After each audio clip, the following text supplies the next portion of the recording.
Saya ingin kasih tahu dulu sama saudara, mempertahankan api itu sangat sulit daripada meminta api. Meminta pengurapan itu menurut saya sangat mudah mendapatkan urapan daripada mempertahankan urapan. Berapi-api bagi Tuhan sangat mudah menurut saya daripada mempertahankan api itu, semangat itu, berkobar-kobarnya akan kerinduan akan Allah itu lebih sulit daripada segala sesuatu. Saya tahu sebagai manusia kita akan mudah bosan, kita akan mudah menjadi terbiasa.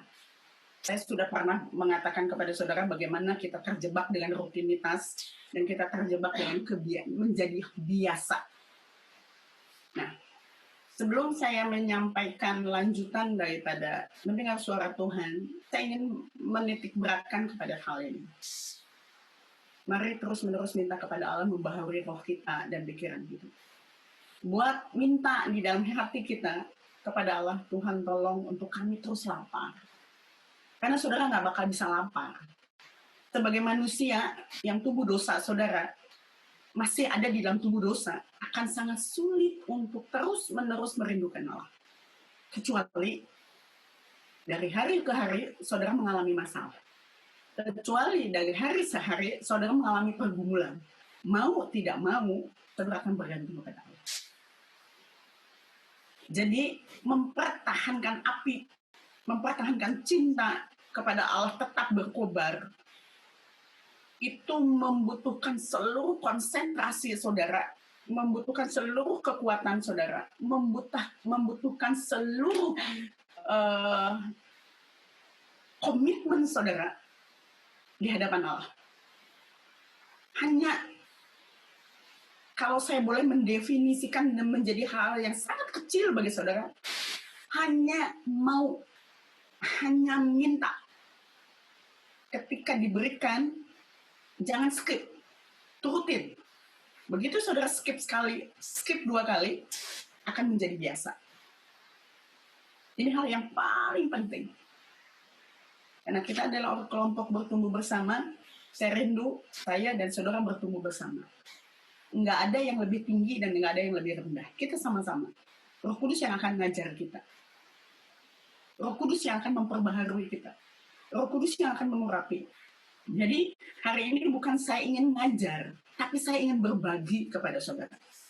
Hal-hal di mana saya sudah menggelutinya puluhan tahun, tapi selalu ada yang baru, dan selalu ada yang baru. Ketika saya ingin mempersiapkan sharing dengan saudara. Dan saya rindu malam ini adalah malam yang paling diberkati dalam hidup saudara. Saya rindu malam ini adalah malam bersejarah bagi saudara, di mana saudara betul-betul mengalami titik balik bersama dengan Allah. Saya nggak tahu kenapa, saya selalu membuat satu patokan. Kalau Esther bisa, kenapa saudara enggak? Saudara lebih segalanya dari saya. Saudara punya potensi lebih dari segalanya dari saya. Saudara punya banyak hal lebih dari saya. Kalau saya bisa, yang nggak punya apa-apa dan nggak punya siapa-siapa dan nggak bisa apa-apa, bisa sampai berdiri hari ini, itu karena Tuhan. Dan saya bisa melalui semua hal, saya yakin dan percaya saudara jauh lebih bisa. Yakin saudara lebih bisa. Hal yang kedua, sebelum kita lanjutkan, yang paling penting adalah pengajar-pengajar palsu, nabi-nabi palsu akan datang semuanya dengan topeng yang sangat cantik, yang akan meninabobokan saudara. Saya katakan kepada saudara, sekarang pun sudah banyak. Semuanya bias. Saudara tidak dapat melihat dengan kacamata yang jelas mana yang asli dan mana yang palsu. Kecuali saudara kuat di dalam firman. Saudara bisa menciumnya. Roh Kudus, roh yang ada di dalam diri saudara dipenuhi dengan karunia, membedakan roh, saudara bisa tahu mana yang datang dari Tuhan dan mana yang tidak. Ini sangat penting, saudara. Jadi menurut saya, mendengar suara Tuhan secara pribadi dari Allah adalah harta yang terbesar bagi hidup saudara dan bagi hidup saya. Mendengar langsung itu sangat penting dan sangat besar kuasanya, dampaknya bagi hidup saudara dan hidup saya. Dipimpin langsung oleh Roh Kudus dalam hidup saudara, hidup sehari-hari, bisnis saudara, pekerjaan saudara, sekolah saudara, itu hal yang sangat-sangat penting dan hal yang sangat luar biasa. Dan kerinduan Allah itu, minggu lalu saya suruh saudara nonton video, itu kerinduan Allah. Saya bisa kasih ayat-ayat bagaimana Allah sangat rindu untuk berbicara kepada saudara, tidak ada pengantara. Sebetulnya Allah tidak suka ada pengantara. Sebagai seorang yang menjadi pengantara umat saya, menubuatkan saudara hanya sebagai orang yang meneguhkan. Saudara harus dapat dulu dari Tuhan. Saya hanya meneguhkan apa yang sudah Tuhan taruh dalam hidup saudara. Saya berjalan dalam pelayanan nubuat, pelayanan kenabian, hanya untuk mengkonfirmasi apa yang sudah Allah taruh dalam hidup saudara. Roh Kudus bicara apa? Jadi ingat ya saudara, saya rindu malam ini saya sampai bilang ini, Tuhan buat ini malam bersejarah bagi mereka. Bagi semua saudara. Hingga entah gimana caranya saudara bisa mendengar suara Tuhan. Suara Tuhan itu sebetulnya satu audible. Dan itu kasih karunia. Itu kasih karunia. Dan biasanya jarang sekali. Yang kedua, melalui pikiran, spontan. Ketiga, hati nurani. Keempat, jelas Alkitab. Jelas firman Tuhan. Kelima, melalui kejadian sehari-hari. Itu sebetulnya Allah sedang berbicara. Allah sedang minta cari perhatian daripada saudara. Yang keenam, peneguhan dari orang lain. Yang keenam itu peneguhan dari orang lain. Jadi sesungguhnya Allah ingin berbicara kepada saudara. Nah, kita masih berkutat di nomor 2. Kenapa, saudara? Karena saya ingin menyampaikan seluruhnya, fullnya di nomor 2. Melalui pikiran. Lalu masuk ke hati nurani. Dan yang lainnya kita tidak perlu bahas. Yang paling sulit ada di dalam pikiran.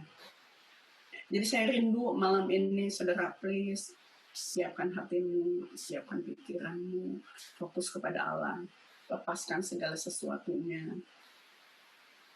dan inginkan Allah malam ini. Allah Roh Kudus, mari. Ambil alih malam ini, kelaparan yang sangat besar terjadi atas seluruh audiens di dalam nama. Api Kudus-Mu membakar kami dan membuat kami gemetar akan hadirat-Mu. Tolong Tuhan, Roh Kudus, ketika saya berbicara tentang kebenaran firman-Mu, Engkau yang akan meneguhkan perkataan-perkataan kebenaran yang keluar dari mulut Esther dengan tanda-tanda heran dan mukjizat di dalam hidup mereka. Tolong sentuh mereka, bakar mereka, baharui mereka. Lakukan Allah Roh Kudus perjumpaan pribadi mereka dengan Engkau. Bukakan telinga mereka untuk mendengar. Bukakan mata mereka untuk melihat. Tolong. Sekalipun mereka tuli, sembuhkan ketulian rohani mereka malam ini. Tolong Allah Roh Kudus. Buat sejarah yang baru dalam hidup mereka malam ini. Kami mohon belas kasihan. Kami mohon anugerah. Kami mohon kasih karunia. Terima kasih malam ini. Dalam nama Yesus mengucap syukur dan berdoa. Amin. Sudah 15 menit, kita akan ngebut. Siapakah yang menyampaikan pikiran Allah? Atau siapakah yang berbicara kepada saudara? Yaitu pribadi Roh Kudus. Saya tidak ingin mengulang seperti apakah Roh Kudus, tapi saya ingin menggarisbawahi bahwa Roh Kudus akan memberitahukan kepada saudara dan saya hal-hal yang akan datang. Itu janji Allah. Itu kerinduan Allah. Roh Kudus akan memberitahukan kepada saudara dan saya hal-hal yang akan datang, tergantung saudara percaya atau enggak. Kalau saya pilih percaya. Saya pilih percaya. Sebelum Allah menyingkapkan rencananya kepada saudara dan saya,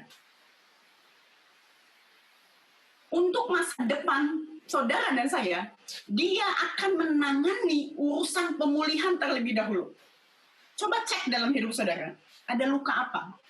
Ada pengalaman-pengalaman pribadi apa yang membuat saudara merasa gagal, merasa tidak berarti, merasa terluka, merasa tertekan dan tidak berdaya. Di titik itulah Tuhan ingin memulihkan saudara dulu. Saudara ingat Petrus, dia merasa gagal, menyangkal Yesus 3 kali. Dan hidupnya merasa semuanya buyar, dan dia kembali untuk menjadi seorang penjala ikan. Tapi ketika Yesus bangkit, dia ditanya 3 kali, apakah engkau mengasihi aku? Apakah engkau mengasihi aku? Sebelum Yesus memakai Petrus, sebelum Yesus bernubuat kepada Petrus, dia memulihkan Petrus terlebih dahulu. Dia memulihkan gambar diri Petrus terlebih dahulu, betapa dia penting di hadapan Allah. Jadi saya ingin menyatakan kepada saudara, betapa pentingnya saudara untuk sembuh dari luka masa lalu, betapa pentingnya saudara memiliki gambaran yang utuh siapa saudara di hadapan Allah. Tapi nggak boleh juga kepedean ya saudara. Ada orang-orang yang terlalu narsis gitu. No. Nggak boleh terlalu pede, over GR, enggak. Tapi gambaranmu di dalam Allah itu sempurna. Siapa saudara di hadapan Allah itu nyata dalam hidup saudara. Itu harus saudara pegang. Dia memulihkan kita, dan baru setelah memulihkan kita, dia baru menyatakan janjinya kepada saudara dan kepada saya. Saya ingin menyampaikan satu nubuatan yang sangat paradoks yang akan terjadi kepada Petrus. Nah, ini sebetulnya poin ini yang ingin saya sampaikan malam ini. Semoga selesai dalam waktu 15-20 menit.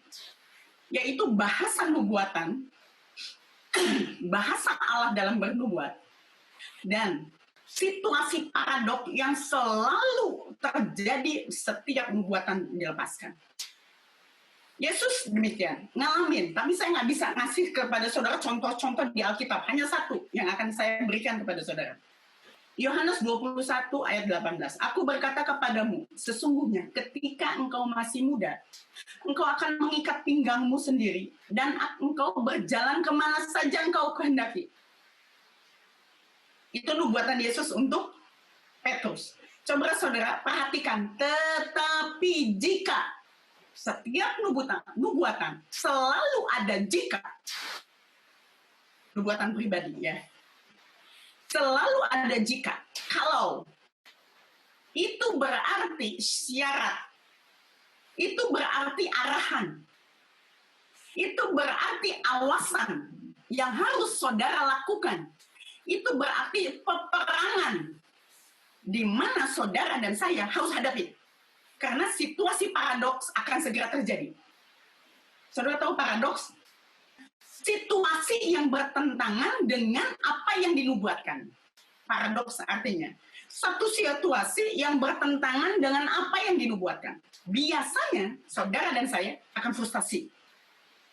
Nah, saya ingin sampaikan kepada saudara bagaimana caranya berperang dengan nubuatan. Tetapi jika engkau sudah menjadi tua, engkau akan mengulurkan tanganmu dan orang lain akan mengikat engkau dan membawa engkau ke tempat yang tidak kau kehendaki. Saya rindu saudara mengerti bahasa nubuatan, mengerti suara Tuhan. Apakah nubuatan Tuhan Yesus di Yohanes 21 ayat 18 itu benar-benar bermakna? Apakah saudara yang tadi saudara lihat di Yohanes 21 ayat 18 ini terletak janji Allah, terletak harapan? Coba saudara lihat, kembali di Yohanes 21 ayat 18. Coba cek, apakah ada maknanya? Apakah mengandung harapan? Apakah mengandung janji? Coba perhatikan. Karena nubuatan yang datang dari Tuhan selalu ada janji. Selalu ada janji pemulihan. Selalu ada harapan. Selalu nggak bertentangan dengan firman. Selalu akan terjadi pemulihan. Harus kita sadari bahwa apapun ucapan yang keluar dari mulut Allah mempunyai kuasa untuk menyalurkan, mengirimkan kepada hidup kita mujizat-mujizat. Bila kita menerimanya, bila kita mempercayainya dan menjalaninya. Iman dan pengertian kita tentang suara Tuhan akan menentukan langkah selanjutnya. Apakah kita berdiri kuat dalam iman percaya kita, atau kita akan menjadi bias dan gugur. Ada banyak ya dan saudara, ketika terjadi sesuatu yang paradoks, bertentangan dengan nubuatan itu terjadi dalam hidup saudara dan saya, kita menjadi bias, menjadi kabur, bahkan menjadi gugur. Nubuatan itu gugur. Kenapa? Karena kita nggak tahu ngadepin nubuatan itu gimana. Karena semuanya paradoks dan menjadi kabur. Dan iman kita tidak kuat. Kita akan masuk ke poin yang ketujuh. Selamat datang dalam kondisi paradoks yang mengguncangkan iman. Saudara lihat ayat ini. Petrus dinubuatkan oleh Yesus seperti ini. Tetapi aku berkata kepadamu sesungguhnya ketika engkau masih muda, engkau akan mengikat pinggangmu sendiri dan engkau akan berjalan kemana saja engkau kehendaki. Tapi situasi yang terjadi adalah Petrus ditangkap. Di penjara di bawah penjagaan 4.000. Habis Paskah dibunuh. Jemaat dengan tekun berdoa. Petrus tidur dengan posisi di rantai, 2 rantai. Di antara 2 pengawal, dan 2 pengawal lainnya berjaga di depan. Kematian sudah sangat dekat dengan Petrus, seperti yang dinubuatkan Yesus. Mungkin bagi saudara dan saya, akan sangat mudah dan sangat suka menerima sebuah nubuatan yang sebegini. Kamu akan menjadi kepala dan bukan menjadi ekor. Kamu akan jadi direktur dan kamu akan menjadi kaya. Kamu akan bersinar. Kamu akan naik dan naik dan naik dan naik dan naik. Gitu. Betul? Semua daripada saudara semua menginginkan nubuatan yang hebat dan ajaib. Mungkin saya rasa Petrus pun mengalami hal yang sama. Setelah dia dipulihkan, dia berpikir, kok dia dinubuatinnya tentang mati sih? Mungkin dalam pikiran Petrus ya kalau orang mati paling dikapanin, dikasih kafan, lalu dikubur. Kenapa Yesus tidak bernubuat tentang Petrus kayak gini? Petrus, kamu akan sekali berkhotbah 3.000 orang akan bertobat. Keren kan? Petrus, bayanganmu akan menyembuhkan orang banyak, orang sakit. Wah, hebat dan ajaib. Jalannya udah ngambang, nggak nginjak bumi. Petrus, kamu akan menyembuhkan orang di depan bait suci, orang lumpuh. Petrus, kamu akan pergi ke sana menumpangkan tangan, bla bla bla bla bla, yang hebat dan ajaib. Saudara, kira-kira Petrus akan menjadi rasul yang tangguh atau menjadi picisan, murahan? Murah. Petrus akan langsung menggelembung kepalanya dan dia bilang begini, ku kan terbang, bukan tinggi di awan, tinggi di kebohongan, kesombongan, kepuasan diri. Betul? Dia akan terbang karena kepalanya kegedean. Gasnya kebanyakan di kepalanya dan dia lagi jalur terbang. Terbang kemana? Kepada kesombongan. Bukan seperti itu nubuatan. Saudara boleh melihat, menguji. Pernahkah saudara dinubuatkan hal-hal yang hebat dan ajaib? Selalu teguran, selalu kematian, walaupun ada janji. Betul? Betul? Kenapa? Bagi Tuhan, lebih sayang nyawa saudara daripada segala sesuatu. Jadi bagi kita semua ya, tolong perhatikan. Sangat tidak alkitabiah kalau ada seseorang yang bernubuat kepada saudara, kamu akan menjadi direktur dan orang yang paling hebat. Kamu akan menjadi orang yang paling terkenal di seluruh dunia. Hati-hati, injak bumi. Pegangan, kalau enggak rantai itu kaki di salah satu tiang, takutnya terbang. Tuhan tidak pernah menginginkan saudara jatuh. Ketika Petrus diberikan nubuatan yang pertama setelah pemulihannya adalah dia sedang berbicara tentang kematian. Di situ ada janji Allah kah? Di situ sepertinya tidak ada janji Allah. Di situ ada pengharapan kah? Sepertinya tidak ada pengharapan. Lihat, baru saja dinubuatkan, mungkin baru 1 tahun, saya nggak tahu ya saudara. Itu dia Kisah Rasul 12 dari Kisah Rasul 1. Dari Kisah Rasul 2 sampai Kisah Rasul 12, saya nggak tahu berapa tahun. Mungkin 1 tahun, mungkin 2 tahun. Lalu, nubuatan itu seolah-olah digenapi. Karena nubuatannya adalah kematian. Betul? 1 tahun kemudian, Petrus ditangkap. Di penjara, mau dibunuh. Bagaimana situasi hatinya Petrus? Penting memahami bahasa nubuatan, memahami waktu Tuhan, memahami bagaimana Tuhan bergerak menyelesaikan janjinya dalam hidup kita. Jangan lupa, bagian yang harus kita kerjakan dalam menerima nubuatan. Ini penting, saudara. Kalau respon saudara yang pertama ketika saudara dinubuatin adalah jangan, hore, saya akan menerima berkat. Hore, jangan. Hati-hati. Saudara dan saya harus memahami bahasa nubuatan. Saudara dan saya harus memahami waktu Tuhan. Saudara dan saya harus memahami bagaimana Tuhan bergerak menyelesaikan janjinya dalam hidup kita dengan caranya. Bukan dengan cara kita. Jangan melupakan bagian harus kita kerjakan dalam menerima nubuatan. Petrus harus melakukan bagiannya, yaitu jika. Ini yang paling penting. Jika. Nah, saudara, saya ingin menyatakan kepada saudara bahwa ada hal-hal yang sulit sekali kita pahami, yaitu tentang bahasa nubuatan maupun tentang dengan waktu. Mari kita baca di Kisah Rasul 12 ayat 7-9. Suara Tuhan diterima secara bertahap untuk meneguhkan perkataan Tuhan sebelumnya.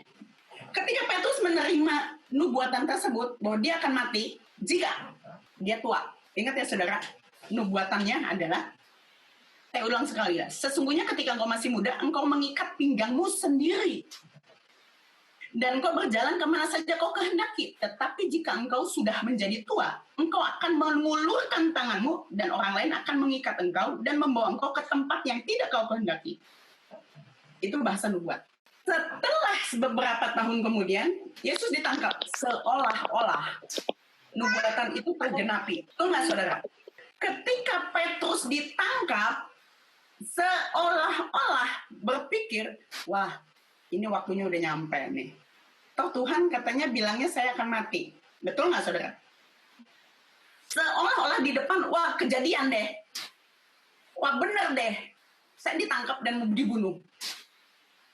Disitulah saudara dan saya harus kembali merenungkan nubuatan yang sudah Tuhan berikan kepada saudara dan saya. Saudara harus satu persatu kata-kata daripada nubuatan itu harus saudara pahami, doakan, dan mengerti dengan baik. Saya yakin ketika Petrus masuk di dalam penjara, pikirannya berkecamuk satu dengan yang lain. Dia menerima nubuatan. Mungkin dia berpikir, hari matinya saya sudah dekat. Mungkin dia akan menyerah. Tapi mungkin juga dia berpikir tentang nubuatan yang sudah Tuhan Yesus sampaikan kepada dia secara langsung setelah dia dipulihkan. Terus dia teringat satu kata, tetapi jika engkau sudah menjadi tua. Lalu dia melihat kepada dirinya, saya masih muda, belum tua. Berarti bukan hari ini saya mati. Dengar. Iblis akan menampi engkau untuk engkau menyerah melalui nubuatan itu. Dan situasi akan menjadi sangat paradok dengan saudara. Tugas saudara dan saya adalah jangan menyerah. Perhatikan kata-kata nubuatan tersebut. Berperang dengan kata-kata nubuatan tersebut. Dan pakai firman Allah, Alkitab ini. Karena nubuatan tidak akan pernah menyimpang daripada nubuatan. Daripada firman Tuhan. Lalu Petrus mungkin berpikir, jika engkau tua. Jadi dia imannya bangkit. Iya, saya masih muda. Berarti bukan hari ini saya mati. Sehingga akhirnya imannya bangkit, semangatnya bangkit, dan dia bisa tidur nyenyak di tengah-tengah para penjaga, dan ketika dia dirantai, 2 rantai, dia bisa tidur nyenyak. Dan yang kedua adalah dia menyerahkan penyelesaiannya bagaimana dia tidak mati. Padahal dia harus mati besok setelah hari Paskah. Itu Alkitab yang mengatakan. Tetapi karena dengan nubuatan yang dia terima daripada Tuhan itu, ada satu harapan, ada satu janji. Ketika kita belum melihat ini, kita nggak melihat itu janji di dalam nubuatan yang Yesus berikan kepada Petrus. Tapi ketika dia mengalami satu hal yang paradoks dalam hidupnya, dan dia compare dengan nubuatan yang daripada Tuhan, jika engkau tua, dia melihat kepada dirinya, saya belum tua. Berarti belum waktunya saya mati. Dan dia menyerahkan bagaimana penyelesaian urusannya itu kepada Allah. Bukan dia cari pikir sendiri, gimana saya bisa lepas untuk tidak mati ya. Padahal kan besok mau dibunuh sama Herodes. Dan bagaimana jalan keluarnya? Dia nggak mikirin bagaimana caranya. Tapi dia hanya berpikir gini, Allah yang akan menyelamatkanku, nggak tahu gimana caranya. Dan dia tidur nyenyak. Pada tengah malam, lalu datang malaikat kepada Petrus. Bangunlah segera, ikat pinggangmu, kenakan jubahmu. Dan keluarlah. Kenapa malaikat ngomongnya bangunlah segera, ikat pinggangmu, kenakan jubahmu? Bukankah di dalam nubuatan itu berkata demikian, saudara? Sesungguhnya ketika engkau muda, engkau mengikat pinggangmu sendiri. Jadi, nubuatan selanjutnya yang dikatakan oleh malaikat itu kepada Petrus, bangunlah segera. Dia mesti bangun sendiri, karena dia masih muda. Berarti nubuatan yang akan datang, meneguhkan nubuatan yang sebelumnya. Malaikat itu melepaskan perkataan ilahinya, bangunlah segera. Ikat pinggangmu, kenakan jubahmu. Sesuai persis dengan nubuatan yang Yesus berikan kepada Petrus. Ikat pinggangmu sendiri dan engkau berjalan kemana yang saja kau kehendaki. Jadi ketika Petrus masih muda, Petrus harus bangun sendiri, harus mengikat pinggangnya sendiri dan mengenakan jubahnya sendiri, lalu berjalan keluar. Hal inilah yang meneguhkan nubuatan sebelumnya bahwa waktunya belum waktunya Petrus mati sekarang. Dan pertolongan Allah datang dengan caranya Allah. Bagaimananya itu urusan Allah, bukan urusan kita. Bagian kita adalah berperang dengan situasi yang paradoks. Dan saudara menerima, mempercayai apa yang Allah katakan dan berjalan. Maksudnya artinya berjalan apa? Ketika Petrus dikatakan jika engkau sudah tua, kondisi yang saat ini dia dirantai. Kiri kanan dirantai, kiri kanan ada penjaga. Dia sedang berperang dengan nubuatannya. Sementara Tuhan bilang, kamu gak bakal mati muda, tapi kamu matinya bakal tua. Dan dia berperang dengan imannya. Gak, aku tolak roh kematian. Belum waktunya aku mati. Bukan waktunya aku sekarang mati. Firman Tuhan mengatakan ketika aku tua, aku akan dituntun, dibawa kemana? Petrus nggak mau. Disitulah hari matinya dia. Jadi catat baik-baik saudara. Tahu di dalam roh saudara. Ketika saudara terima nubuatan, automatically dalam waktu yang sangat dekat akan ada terjadi situasi-situasi yang sangat paradoks. Jangan frustasi. Tetap terima, percaya, dan jalani. Jalani artinya berperang untuk mendapatkan janji Allah dalam hidup kita. Bagaimana caranya mendapatkan janji Allah yang sudah Allah nyatakan melalui firman-Nya? Karena sifat nubuatan itu nggak langsung full. Dia akan sedikit, lalu ditambahkan, lalu ditambahkan, lalu ditambahkan, makin hari makin jelas. Saudara akan dituntut sedemikian rupa oleh Roh Kudus. Sedikit demi sedikit, kalau saudara dikasih full secara penuh, nubuatan yang sepenuhnya, saudara akan ngejeblak. Mungkin saudara akan pingsan. Atau mungkin mati duluan. Sebelum nubuatan itu tergenapi dalam hidup saudara. Saya sangat encourage saudara, ketika saudara menerima nubuatan, jangan senang dulu. Pahami dengan benar. Terus baca ulang nubuatan tersebut. Terus sampai memahami apa maksud dibalik semuanya itu.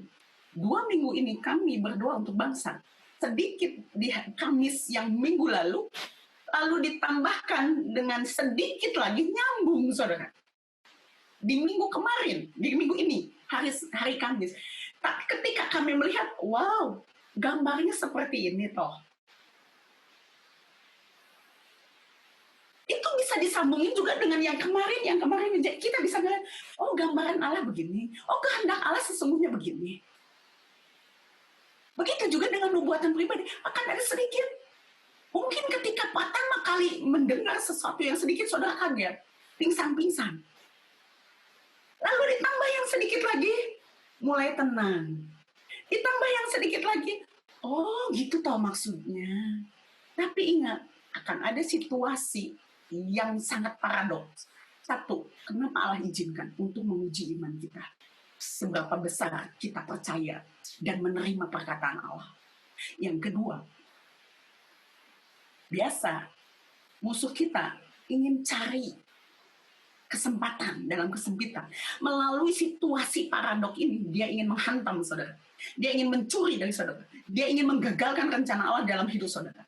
Sehingga apa yang Allah rencanakan dalam hidup saudara tidak terjadi.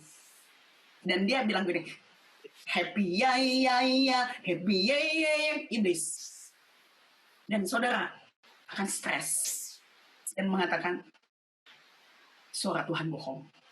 Dan itu yang dikehendaki iblis. Tapi malam ini, setelah saya berbicara kepada saudara, dengarkan, pahami bahasa nubuatan, pahami waktu Allah. Karena di dalam nubuatan itu akan terselip kata-katanya. Ada clue, ada kisi-kisi yang Allah akan berikan kepada saudara. Akan ada contekan dari satu nubuatan itu. Makanya saya sangat menyarankan saudara baca ulang. Jangan nolak dulu dari depan. Terima dulu. Nanti begitu saudara bisa nerima, ada next-nya. Tapi tetap ada syarat. Nubuatan pribadi bersyarat. Ada bagian yang harus saudara lakukan. Ada bagian-bagian yang harus saudara kerjakan. Yaitu berperang untuk mendapatkan janji Allah. Karena setiap perkataan Allah adalah janji. Setiap perkataan Allah adalah mujizat dalam hidup saudara dan saya. Setiap perkataan Allah adalah mengandung satu harapan. Saya mesti cari. Saya mesti terus proklaim. Saya mesti terus baca. Itu ada clue-nya, itu ada kisi-kisinya. Saya sampai kenalilah dirimu. Jadi saya mesti kenali diri saya apa ya. Berarti apa yang saya makan. Apa yang salah. Saya udah gak makan gorengan, gak makan ini, gak makan ini. Semua yang saya suka saya buang. Tapi kenapa masih melampaui batasan. Melampaui kemampuan saya. Kita mesti cek apa yang salah dan apa yang benar. Ini masih terus saudara, masih cari-cari. Ada hal-hal yang sudah Allah katakan kepada kita, jangan langgar. Jangan langgar. Dan ketika kita jatuh terpuruk, tutup mulut. Saya sedih. Sedihnya kenapa?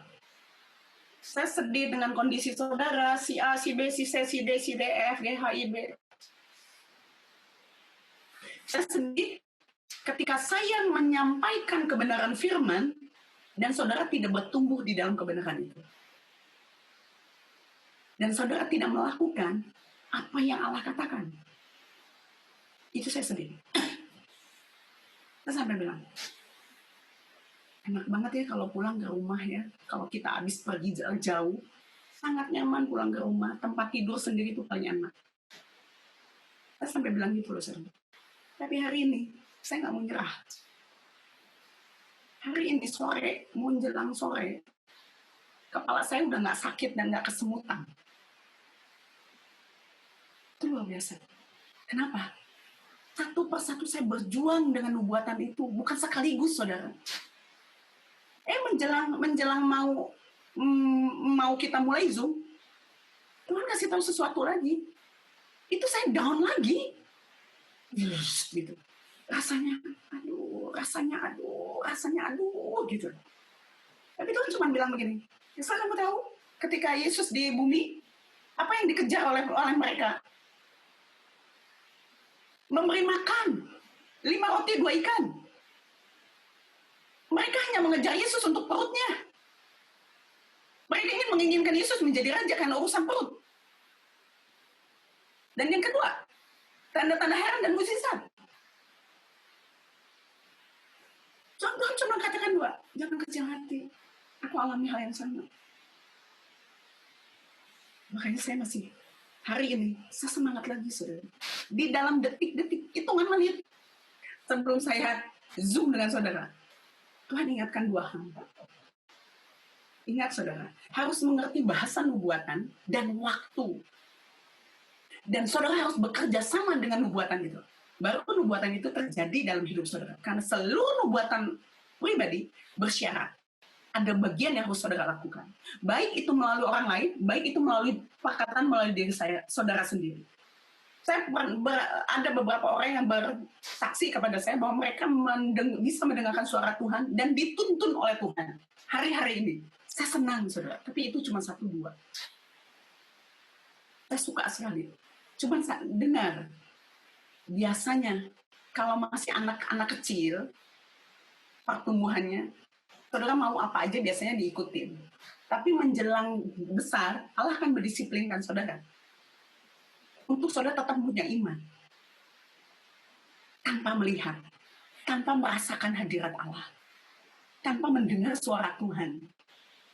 Saudara bisa nggak masih percaya bahwa saudara ada di dalam Tuhan dan dituntun oleh Tuhan?